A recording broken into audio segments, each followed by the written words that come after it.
A rebelião começou no dia 14 de janeiro, quando detentos do pavilhão 5 invadiram o pavilhão 4. O resultado foi uma batalha campal que retrata a fragilidade do sistema prisional, além do crescimento das disputas entre facções criminosas. Segundo o governo do estado, pelo menos 26 detentos foram mortos na rebelião. Na época, o próprio governador do estado, Robson Faria, disse que tinha planos de desativar Alcaçuz ainda em 2017. Nossa equipe teve acesso à maior penitenciária do estado, acompanhada do secretário de Justiça e Cidadania, Mauro Albuquerque. Desde que assumiu a pasta, o secretário fala que Alcaçuz tem passado por uma nova reestruturação. Foi o próprio Mauro quem coordenou a ação da Força Tarefa de Intervenção Penitenciária, mobilizada pelo Ministério da Justiça durante o período da rebelião, que durou 13 dias. O que acontecia era que não tinha uma doutrina, ou seja, o agente ficava a 100 metros de distância do preso, lá no controle. Hoje ele vive dentro do bloco junto com o preso, 24 horas, 365 dias por ano. Um muro com 6 metros de altura divide hoje os pavilhões 1, 2 e 3 dos pavilhões 4 e 5. Em todo o complexo, juntando Alcaçuz com o pavilhão 5, chamado Presídio Rogério Coutinho Madruga, pelo menos 2.200 apenados se encontram no local. Cerca de 1.000 deles estão juntos em apenas um único pavilhão, que tem capacidade para apenas 350 a 400 detentos. Segundo Mauro, os presos não são distribuídos por facções, estão todos misturados, independente de como se associem, e o presídio é totalmente controlado pelo Estado. Desde quando eu entrei aqui, eu não reconheço facção. Preso é preso, então a gente coloca onde tem que ser lotado. Então, a gente estão dentro do mesmo bloco, quem diz de facção, estão dentro do mesmo bloco, controle total. Hoje nós temos a divisão aqui, presos condenados e presos provisórios.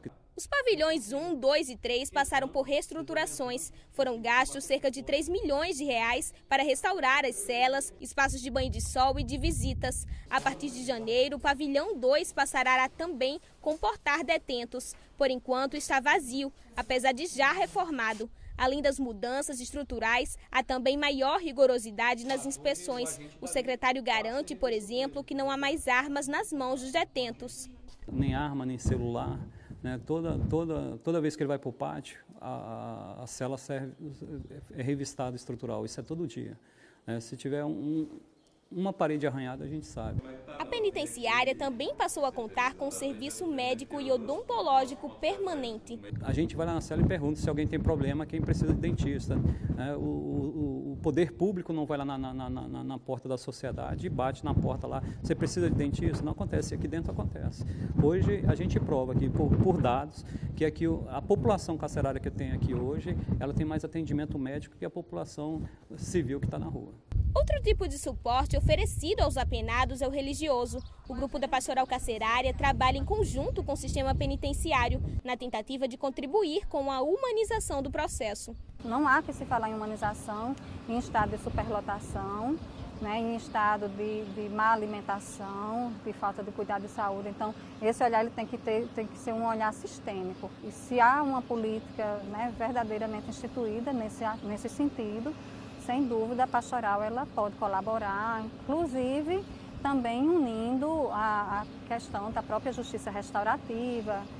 Em outros ambientes do presídio, ainda é possível encontrar rastros do massacre. Segundo o secretário, o pavilhão 4, que hoje se encontra sem nenhum preso, ainda será reformado. A intenção do governo, com a estrutura onde funcionava a fabricação de bolas, é dar espaço a uma oficina-escola. Um mecânico, um pedreiro, que não precisa de patrocinador, ele não precisa de empregador, ele vai ser autônomo. Então, com isso, ele vai prestar serviço à sociedade. Ele vai ter a oportunidade de chegar lá fora, realmente eu tenho uma oportunidade agora, realmente eu vou fazer o que tem que ser certo, ou senão ele volta. Na época do massacre, pelo menos 54 presos fugiram. Segundo o governo, até hoje, 35 apenados foram recapturados e 3 foram identificados mortos nas ruas. Uma família ainda não encontrou o corpo de um dos detentos que estava na rebelião.